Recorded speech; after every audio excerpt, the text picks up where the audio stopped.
Hi, welcome back to Terry Talks Movies. It's time to do some rewatches. And they're movies that are top quality films of their time, but that I haven't seen in a very long time, so I thought I'd revisit them. They're thematically linked in several ways. The first one is from 1968 and is a standalone film. The second one is from 1971 and has a sequel 4 years later. They're all cop movies, they're all good chase movies, and they need to be rewatched, so stick around. First off, we've got one of the great car chase movies of cinema history. Forget your Dom Toretto stuff. This is the OG stuff. Peter Yates Bullitt with Steve Mcqueen, Don Gordon, Robert Duvall, Simon Oakland, Robert Vaughn and Jacqueline Bisset. Filmed in 1968 when Steve McQueen was at his hottest. Queen was an interesting actor. He kind of personified cool. It's set in San Francisco, and Steve McQueen plays Frank Bullitt, a police detective in San Francisco whose boss is played by Simon Oakland, who does a really nice role. It's a small role, but we see, because of the context in which the character appears with other actors, the character's situation. He's a family man, he's a Catholic who is observant because he is fronted by Robert Vaughn's character outside a church. Nice small role, but it feels very lived in, and I kind of like that. In this one, we get Robert Vaughn playing one of his good bad characters, a politician and very wealthy man called Walter Chalmers, who is parlaying his influence into a run for the federal Senate and possibly a future presidential run. You can see the ambition in this man. He's the politician's politician. If you look through the movie, when you see Robert Vaughn's character, and I'm going to talk about all the other good stuff about the film in a moment, when you see Vaughn's character, he remembers everybody's name and refers back to it. Lieutenant, how are you? Thanks for coming over.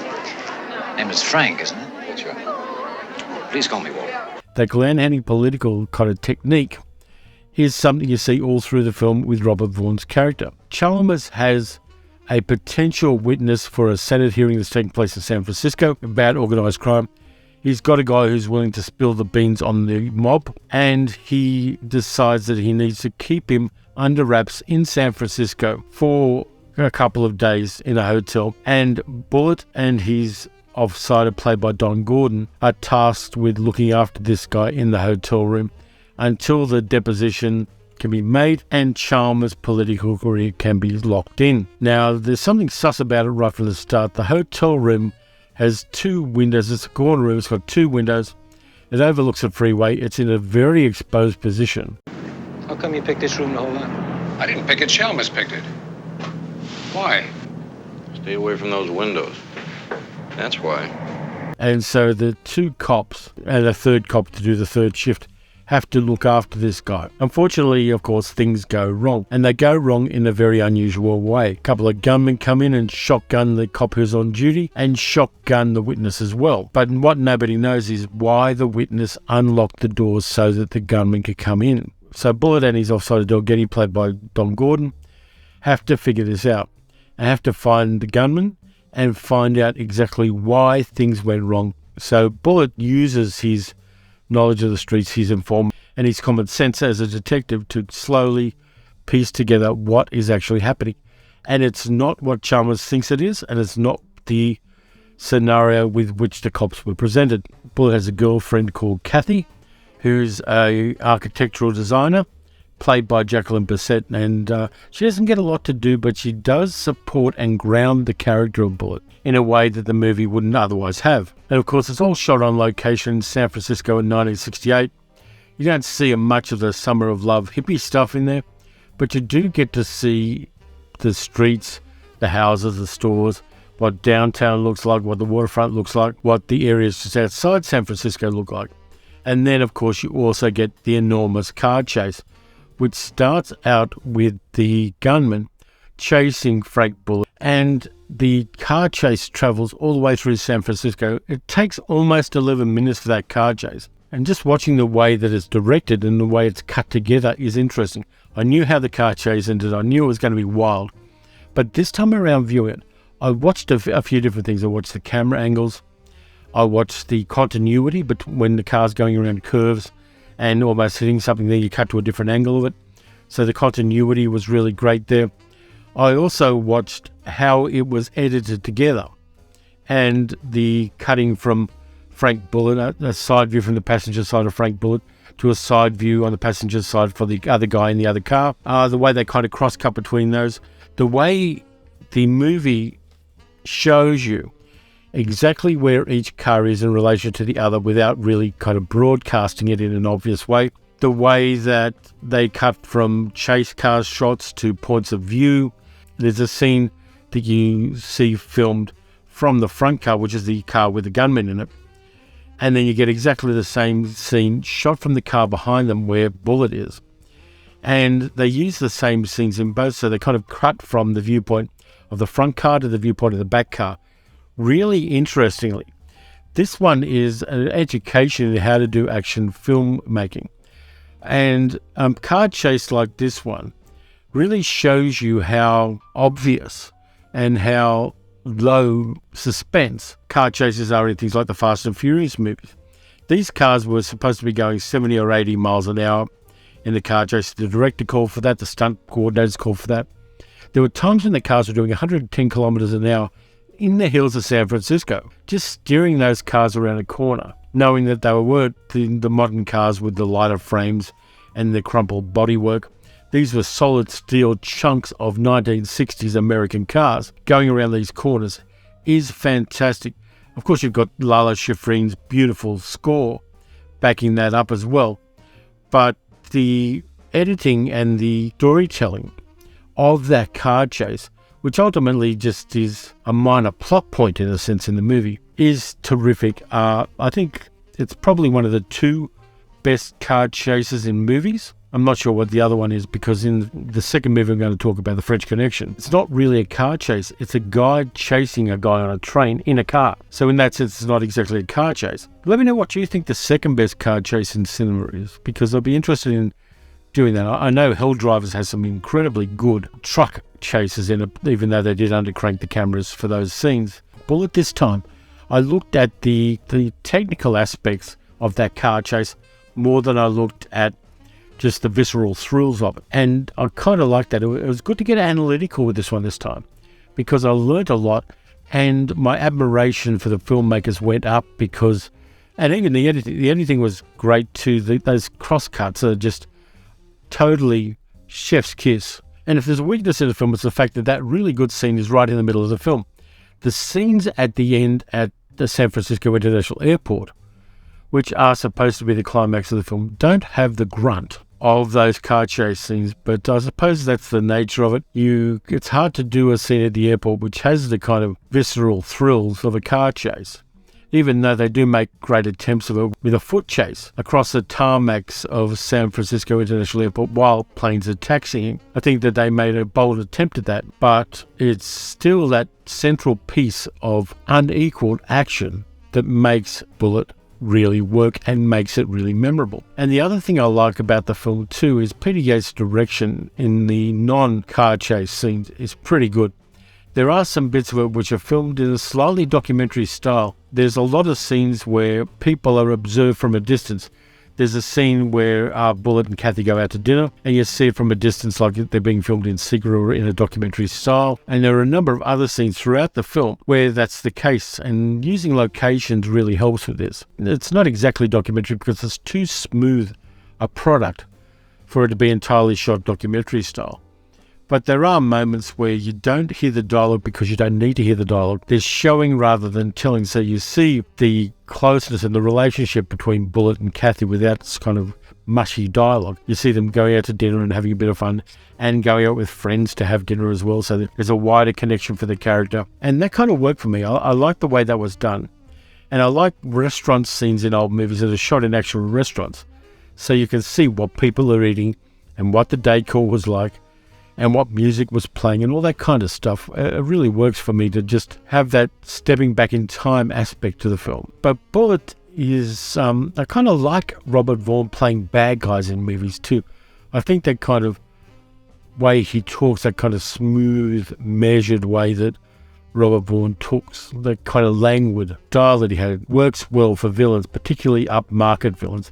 And he gets some really nice clothes to wear. He gets rich men clothes to wear in this one, whereas Bullitt's stuff, it tends to be more sports jackets and turtleneck tops. Even just the way the characters are dressed sets up that antagonism between the two characters in a non-verbal way, in a way that our minds register subconsciously. And in that car chase, I've got to mention the editor, Frank P. Keller. He won an Oscar for the editing in Bullitt, and rightly so, because that cutting was fantastic. When I do a bit of video editing in a very minor way for this channel. The funny thing is that even doing that, where I cut out the ums and ahs in these videos, gives me an appreciation of the art of editing that I didn't have before I started doing YouTube. Every time I see a movie that's edited really well, I've now, fortunately, and in a way that warms my heart, have a better appreciation of what it took to do that, even though it's in a tiny, tiny way. I recommend you edit a couple of videos, even if you're not a YouTuber. Edit a couple of home movie videos together with some free software or something like that. It's going to enhance your movie watching. And I never expected that when I started this channel, but yeah, it's there. Watching film edits is one of the true joys I have watching films these days. Bullitt was also crazily financially successful. $4 million budget, which wasn't small in 1967. It made $42.3 million in the box office. So they definitely got their bait back when they went fishing this time. Even though it's not a particularly deep movie, it doesn't have a lot to say about society and the nature of human beings. It's purely a crime drama. Highly entertained me. I loved it. Just doesn't matter how good your CG gets. Our subconscious minds are really fantastic at picking what's real and what's fake. And so practical special effects and practical stunt work hits us differently in the limbic system than a movie that's full of CG. Even though it may give us a little bit of a thrill when we're watching it, it doesn't hit us at that base of our brain the way that real physical stunt work does. But then I was digging through the bookshelves just over there, and I remember that I had this, the French Connection 1 and 2 in a Blu-ray box set. Now, there are some great extras in these. The first one, French Connection, has William Friedkin, the director, introduces the movie. It's got audio commentaries with Friedkin, Gene Hackman, and Roy Scheider. It's got a trivia track, and it's got an isolated score. French Connection 2, which is the third movie I'm going to talk about, has commentaries by director John Frankenheimer, Gene Hackman, and producer Robert Rosen. It's got an isolated score track so you can listen to the score, conversation with Gene Hackman, a documentary on Frankenheimer, and some star trailers as well. Now, Gene Hackman was 41 years old when he made The French Connection, and this is the movie that made his career. He'd been an actor for more than a decade at this stage, doing TV and doing movie minor parts. At one stage, he was a contract player for Universal Studios. This is the movie where people went, geez, this guy can act.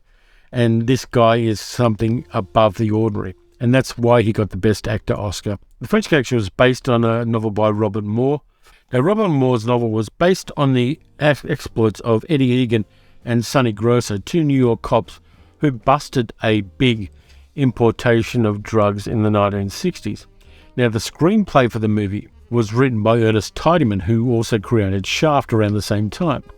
So this guy knew New York and knew what was necessary for a gritty New York-based crime drama. Hackman plays Jimmy Popeye Doyle, a New York cop with his pork pie hat and his rough-as-guts manners. And he, with his sidekick, Cloudy Russo, played by Roy Scheider, doing their narcotics thing. They're busting junkies in bars and other places, and they kind of get the hint of something big going down. Jimmy and Cloudy are sitting in a nightclub having a drink when they notice a table full of made men over in one corner while the 3 Degrees sing a song on stage, and that's kind of groovy because that sets the time and place beautifully. And they notice that one of them is a kind of made man, but he's flashing around more money than his status in the mafia would suggest that he has. Popeye Doyle decides that he's going to look further into this. And he finds out that they run a little eatery in Brooklyn. He sets up a surveillance and finds out that they're involved in something much bigger than is first suggested. And they find that Sal, who is played by Tony LoBianco, and they find that Sal is involved with a Frenchman called Charnier, played by Fernando Rey, who's in America because he is using a French movie actor to import a large quantity of heroin into the United States. This movie's got a lot of surveillance stuff in it. If you ever wanted to tail somebody through a city, this would be one of your go-to movies to find out how to do it.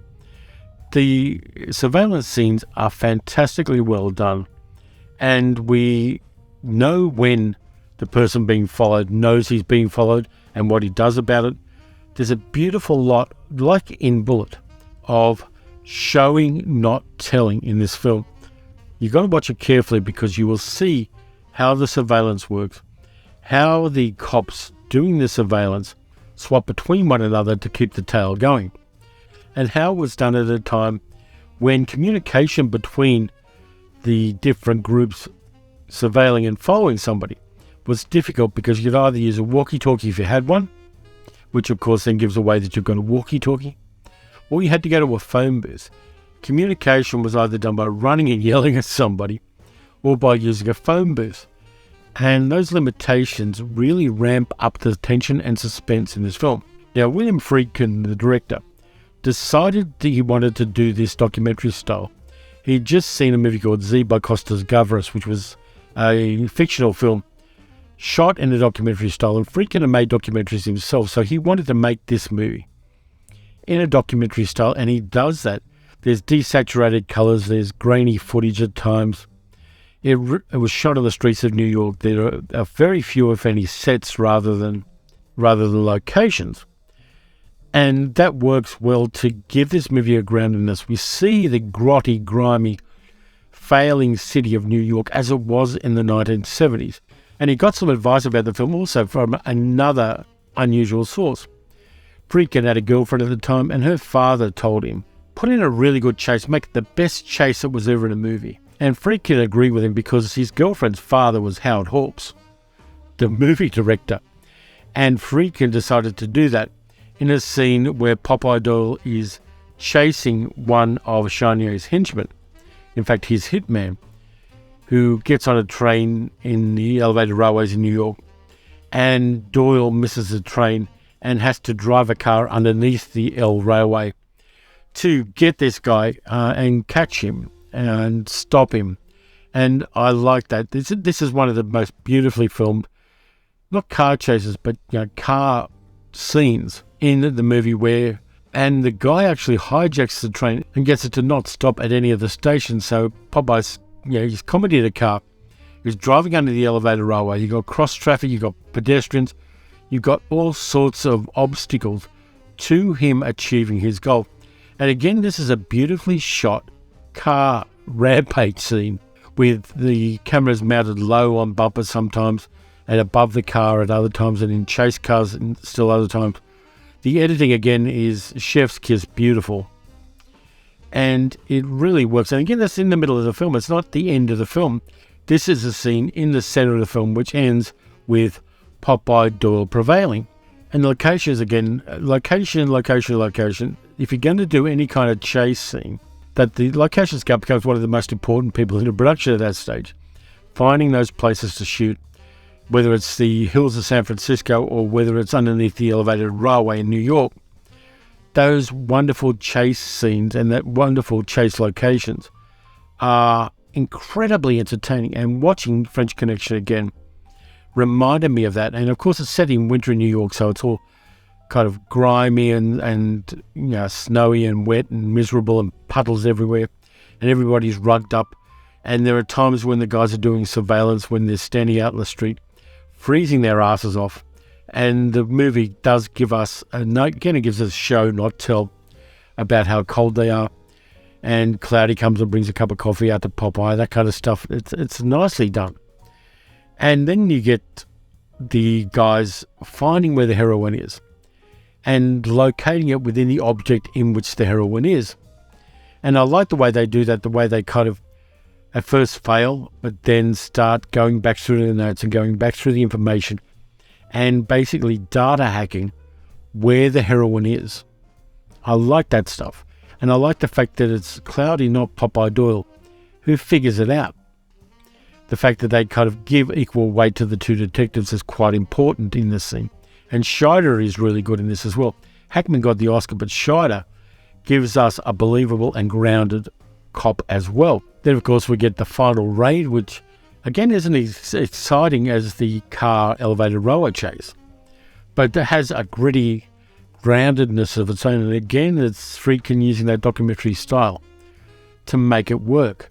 And it ends on freeze frames where you find out what happens to all the bad guys and the good guys and things like that in a way that's slightly reminiscent of a Quinn Martin television production. It also tells us that Charnier was not found after the bust happens.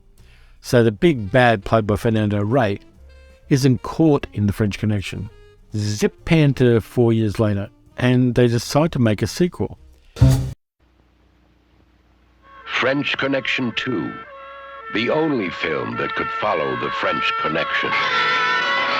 When Gene Hackman created the character of Detective Popeye Doyle in The French Connection, his performance won the Academy Award for Best Actor. Hackman's on board. They can't get Friedkin, he doesn't want to do it, so they get John Frankenheimer, who's, again, a director who knows his stuff. And rather than filming it wintry New York, they film it all in Marseille, where Charnier comes from. And it's 4 years later, and Doyle is sent to Marseille basically to be bait so that Charnier can make himself visible so the French police can grab him and nail him for continuing to be the largest heroin importer-exporter into France. Now, this is filmed in a totally different style than The French Connection. It's sunny, it's well lit, the colours pop. It's summertime in Marseille, which is a very different place than wintertime in New York City. And Doyle is partnered up with a French police detective played by Bernard Frissol, and he is basically, again, there as bait. He doesn't speak French. He's quite rude about French culture and French things.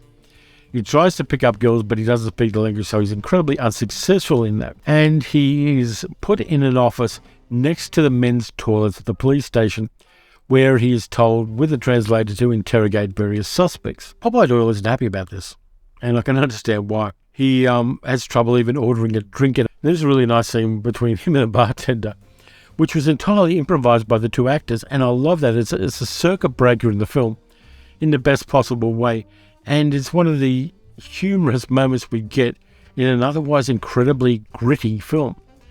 Now, Charnier almost accidentally finds out that Doyle's in town, has him kidnapped and addicted to heroin. To be honest with you, in my opinion, and this may not be popular, Hackman's acting in French Connection 2 is better than his acting in French Connection 1. He's in prison for 3 weeks.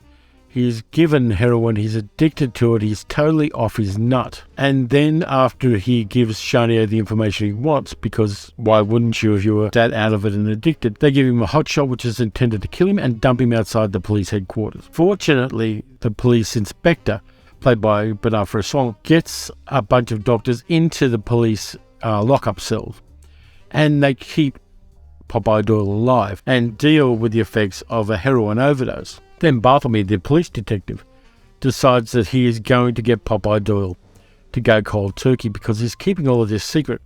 He doesn't want Popeye Doyle's bosses in New York to know that their detective has become a junkie. So he keeps him in a room and helps him go cold turkey. And this is Hackman's acting at his best. He really does deliver on not only totally out of his face, kind of drugged up Popeye Doyle, but he gives us the withdrawal circumstances and the process of withdrawal and the cramps and the agony and the sweating and the chills really effectively. It's about on par with Frank Sinatra in Man with the Golden Arm. And then we get some bits where Bartlemy is trying to get Doyle back together as a man and to let him rebuild himself because he's been crushed by the actions of Charnier. And he talks to Popeye Doyle about his life and about America. And we get backstory on Popeye Doyle, the fact that he was a minor league baseball player who realised he wasn't going to make it in the big leagues, so he joined the police force. And we get the fact that he's an observant Catholic in his own kind of messed up way, as indeed was Bartlemy, though he says he's retired from being a Catholic. And so we get this kind of, not bromance, but mutual respect building between these two men who were antagonistic to each other at the start. And there are some really nice monologues that Gene Hackman delivers in French Connection 2, which really work. And we think, oh yes, this is going to be a redemption arc, that Doyle is not going to be Doyle anymore. He's going to be a much more grounded and nuanced person, and it doesn't happen. He finds out where Charnier kept him and burns the place down with a jerry can full of petrol because he's Popeye Doyle and he doesn't take shit from people like Charnier. And then there's some more investigation to find out where this enormous heroin importation racket is happening. And there are some incredibly good details on how heroin can be transported from one country to another. It's imported into France and into Marseille on the great big anode ingots that are put on the bottom of ships to stop corrosion of the hull. The zinc anodes get corroded, so the hull doesn't. So there's a kind of chemical process there. So they use that as a way of importing it into Marseille, where it's purified in a heroin lab and then exported to America in a very unusual way. So you get that whole process. You get to see what a heroin lab looks like.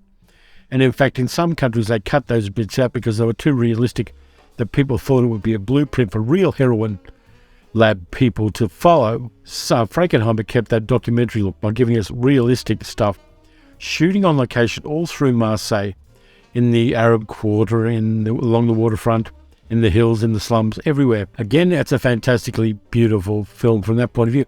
And there's an action scene in it which is fantastic, where the cops raid the ship in dry dock, which is getting the anodes taken off and replaced. Charnier's people kind of trap the cops in the bottom of the dry dock, holding them off with machine guns. And then they start letting the water into the dry dock. So these guys are getting flooded out as the ship's lifted by the water entering the dry dock. And all of the poles that are holding it in place start tumbling into the water. Really interesting scene. Really great use of what's on a location to inform the action in a scene. And it doesn't get talked about very much, but for me this was a really powerful, really beautifully done scene, and I think it deserves more love than it ever got. I love the dry dock scene in this film. Ultimately, Doyle chases down Charnier and the movie ends on an abrupt cut, which I think is the right thing to do. There's nothing you need to say after that cut. And I like that. There's a big foot chase in the movie as well, which was really hard on Gene Hackman, who had bad knees. But he managed to do an enormously long foot chase through the streets and the waterfronts of Marseille.